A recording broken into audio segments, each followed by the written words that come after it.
Most gardeners spend years choosing what to plant. They research soil conditions. They study sun exposure. They read the label for water requirements, mature height, bloom season. Almost none of them check whether what they have already planted could kill the dog that follows them around while they do it. And I do not mean make the dog sick. I do not mean an upset stomach that resolves in a day. I mean liver failure.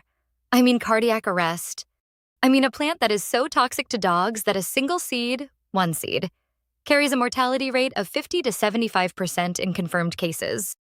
Even with veterinary treatment, that plant is one of the most common ornamental landscaping plants sold in the United States. It is in garden centers right now. It may be in your garden right now. And the label on the pot does not tell you any of this, because it is not required to. In 2025, the ASPCA, Animal Poison Control Center, reported that plant toxicity cases made up one of the top 6 categories of all pet emergency calls they received.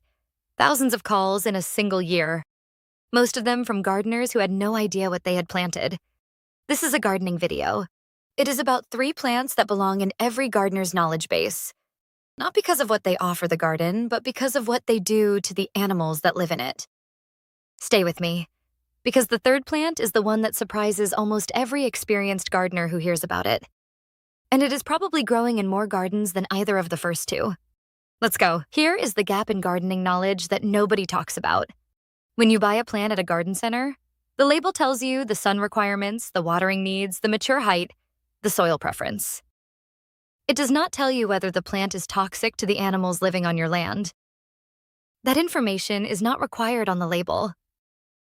The garden industry has no standardized requirement to flag pet toxicity on retail plant tags, which means that plant knowledge, as it is typically transmitted from garden center to gardener, has a blind spot built into it. And that blind spot is not hiding in obscure corner of the store specialty plants. It is in the most popular sections of every garden center in the country.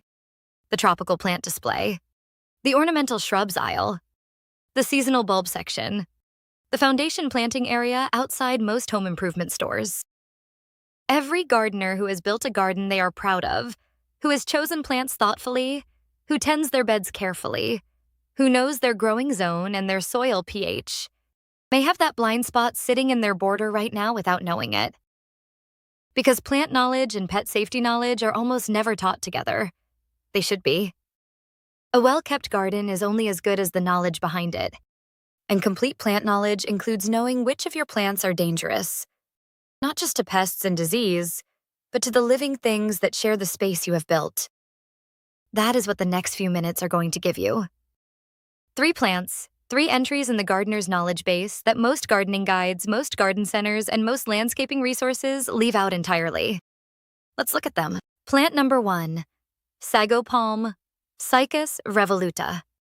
I want to start with this one because it is the most important. Not because it is the most common plant you will find in a garden, but because when a dog gets into it, the consequences are the most severe of almost any plant known to veterinary toxicology. The sago palm is a compact, stiff-fronded ornamental plant that looks like a small exotic palm tree.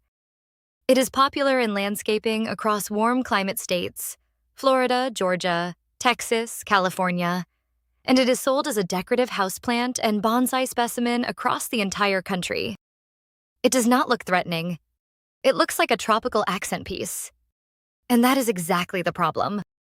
Because every single part of the sago palm, the leaves, the stems, the roots, and especially the seeds, contains a toxin called cycacin.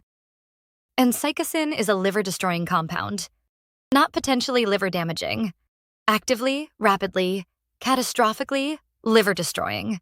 According to veterinary toxicologist Dr. Laura Stern, Director of Client Programs at the ASPCA Animal Poison Control Center, all parts of the plant are toxic to all pets. Ingesting a single seed, one seed, can deliver a fatal dose to a dog. Here is the timeline that every sago palm case follows, documented by veterinary emergency specialists. Within 15 minutes to a few hours of ingestion, vomiting, sometimes bloody, drooling, diarrhea, extreme lethargy. Between 4 and 12 hours, neurological symptoms appear. Ataxia, which means stumbling, loss of coordination, tremors, seizures, collapse. Between 2 and 3 days after ingestion, acute liver failure, jaundice, abdominal pain, dark urine, bleeding. That is the arc from eating a seed in the garden to multi-organ failure in under 72 hours. The ASPCA, Animal Poison Control Center, has documented that over the past several years, sago palm toxicity cases increased by 200%. Of all confirmed sago palm poisoning cases in dogs, 50 to 75% result in the death of the animal, even with treatment. If your dog has access to a sago palm, indoors or outdoors, and you are watching this video right now, this is the moment to make a decision about whether that plant stays. If your dog shows any symptoms after being near a sago palm, do not wait to see if they improve. Do not induce vomiting at home unless specifically instructed by a veterinarian. It can cause aspiration pneumonia and worsen symptoms. Go to the nearest veterinary emergency hospital immediately. Call ASPCA, Animal Poison Control, at 1-888-4264-435 or Pet Poison. Helpline at 1-8557-647-661 on the way. Tell them suspected sago palm ingestion. That phrase alone will change how fast you are seen. Plant number 2, English yew, Taxus baccatata, and related yew species. The English yew is one of the oldest cultivated plants in Western history. It has been used in formal European gardens for centuries. It is one of the most common hedging plants in the United States.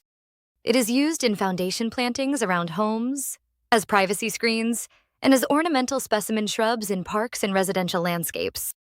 It is also, according to multiple veterinary toxicology references, including the ASPCA, capable of causing cardiac arrest in dogs. The toxic compounds in yew plants are called taxines, specifically taxine A and taxine B. These alkaloids are found in every part of the yew plant except the red flesh of the berries. The seeds inside those berries are highly toxic. Taxines work by disrupting calcium and sodium transport in heart muscle cells, essentially interfering with the electrical system that tells the heart when to beat and when to rest. The result is cardiac arrhythmia, irregular heartbeat, that can progress to full cardiac arrest.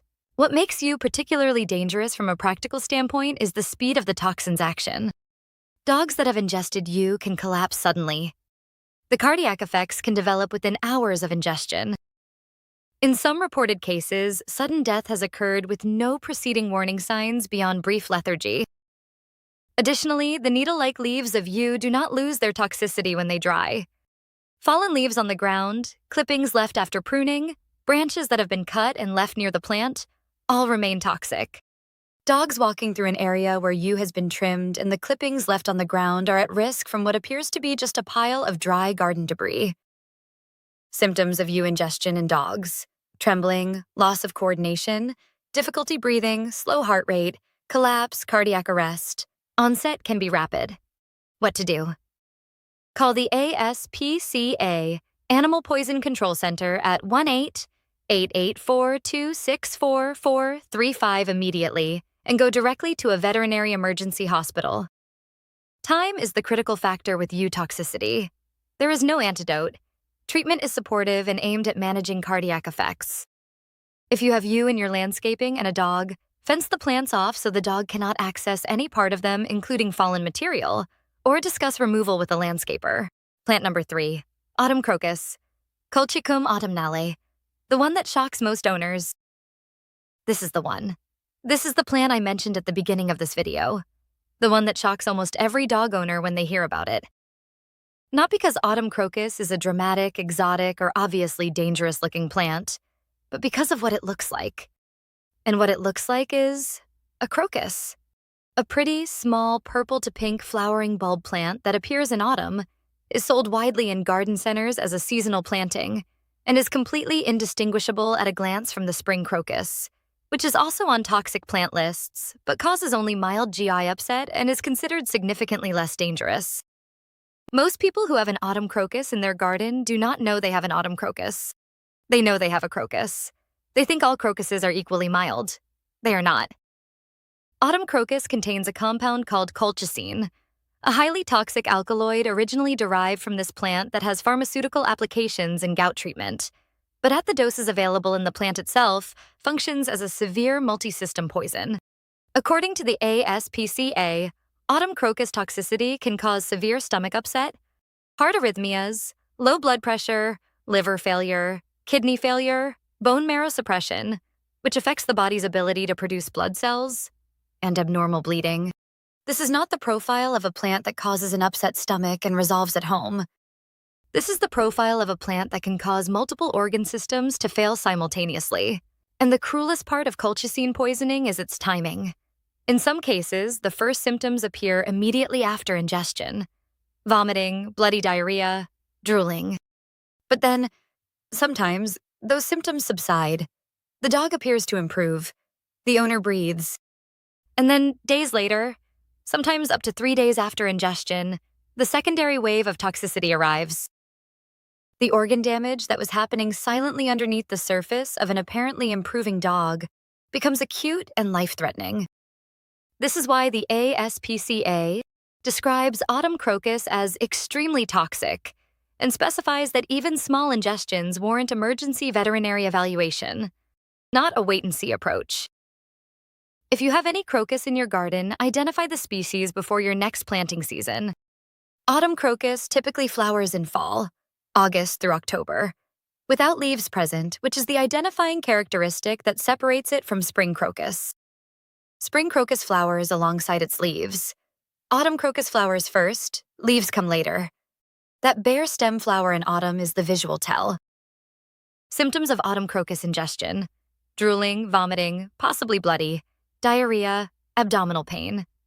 May appear to resolve, then return as organ damage develops over 24 to 72 hours. What to do? Go immediately. Do not wait. Call 1-888-4-264-435 ASPCA Poison Control or 1-855-764-7661 Pet Poison Helpline on the way to your nearest emergency veterinary hospital. Tell them, suspected colchicine ingestion from autumn crocus. Bring a sample or photo of the plant if you can do so quickly and safely. Here's your action plan. Concrete steps, nothing vague. Step 1. Walk your yard and home today with this list. Sago palm. Stiff, arching fronds, looks like a small exotic palm. Often sold unlabeled or as cycad. Sometimes listed on plant tags as Japanese sago palm, king sago, or cardboard palm, all equally toxic. English yew. Dark green needle-like leaves, small red berries with a visible seed inside. Common hedge and foundation planting across most of the United States. Often trimmed regularly. Treat all clippings as toxic material. Autumn crocus. Small purple or pink flowers appearing on bare stems in late summer to early autumn. No leaves present at flowering time. Often purchased as a crocus mix without species specification. If you find any of these in your garden or home and you have a dog, your decision about whether to keep them is yours to make. The information to make it is now yours too. Step 2. Know your emergency numbers before you need them.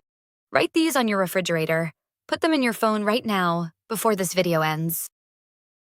ASPC, A Animal Poison Control Center, 1-888-842-64-435. Pet Poison Helpline, 1-855-764-7661. Both are staffed 24 hours a day, 7 days a week by veterinary toxicologists. There is a consultation fee for the ASPCA line, approximately $95 as of 2025, but that consultation can save your dog's life in the minutes before you reach an emergency hospital. Step 3. Know the universal rule for any suspected plant ingestion. Do not induce vomiting at home unless a veterinarian or poison control specialist tells you to.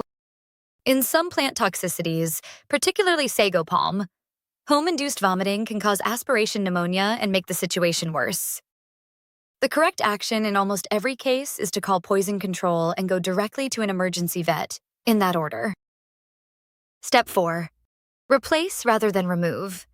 If you love the look of a sago palm and want a pet-safe alternative, Parlor palms, areca palms, bamboo palms, and kentia palms are all non-toxic to dogs and carry a similar tropical aesthetic.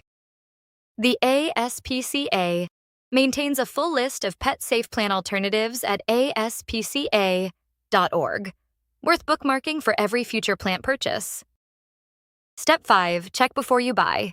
Before any new plant comes into your home or garden, run a quick search on the ASPCA's Toxic and Non-Toxic Plant Database. It is free, searchable, and maintained by veterinary toxicologists. 3 seconds of checking has saved more than a few dogs' lives. Go back to where we started. A gardener in their garden. Gloved hands in the border. Tending something they built with care and knowledge. And a dog working the same ground, nose down, trusting the space completely. That is the image of a good garden. And complete gardening knowledge, the kind that actually protects everything living on your land, includes knowing what you have planted and what it does.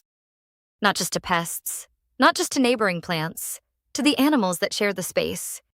You now know 3 things that most gardening guides, most plant labels, and most landscaping resources will never tell you. You know that a sago palm, one of the most popular ornamental plants sold in the United States, carries a mortality rate of 50 to 75% in dogs that ingest even a single seed. You know that yew clippings left on the ground after pruning remain toxic long after the cut, and that the cardiac toxin they contain can cause sudden collapse with almost no warning. And you know that an autumn crocus can be purchased as part of a standard bulb mix, planted without a second thought, and cause multi-organ failure in a dog whose symptoms appeared to resolve, and whose owner believed the danger had passed. That is not a gap in pet ownership knowledge. That is a gap in plant knowledge. And you have just closed it.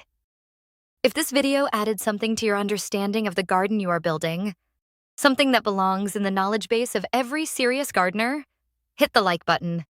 It helps more gardeners find this information through YouTube's search. Subscribe to this channel. This is what we do here. We go deep into the plants. What they heal, what they feed, what they harm, and what the label on the pot never told you. One plant at a time. And before you go, tell me in the comments, which of these 3 was already in your garden? Or did you know about all of them? One word. Name the plant. I read every single one.